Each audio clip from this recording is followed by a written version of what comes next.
I call the synergy between mankind and canine. This bond starts in your heart and your mind the first time you meet, greet, and take a peek at your best new friend. There's a wonderful and somewhat challenging road ahead, but it's led by you and the things you do.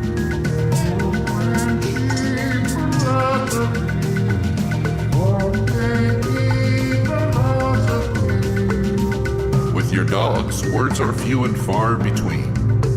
The dream, it seems, is not only spoken with sounds to our hounds, but the spirit and energy are the ultimate synergy that communicates intentions, directions, and affection.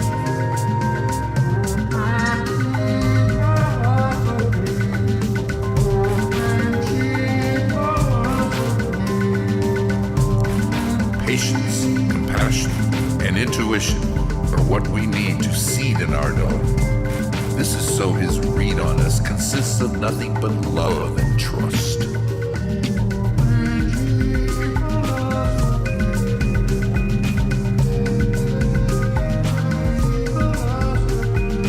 With the bond forging ahead, we must also strive to drive at the physical side. Find ways to play and engage his interest, and then gain his fitness.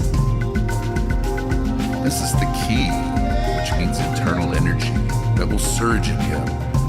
So make sure he can purge in a positive direction.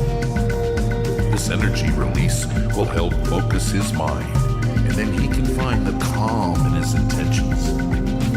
Your expectations will then be met with better consistency, and his willingness to assist will be the fit you desire when you let him burn down his fire.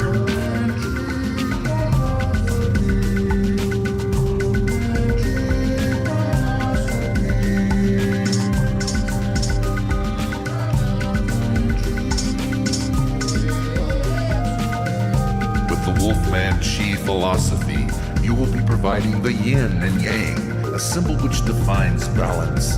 It shows us we need to have it flow in us, just as well as in our butts. This true happiness that resides in your canine will be an everlasting feeling full of fun time, run time, and sunshine. His limitations that you led him to define will serve both you and him all the time, and really help refine his attitude and trust in him with the freedom he earns, deserves, and constantly yearns.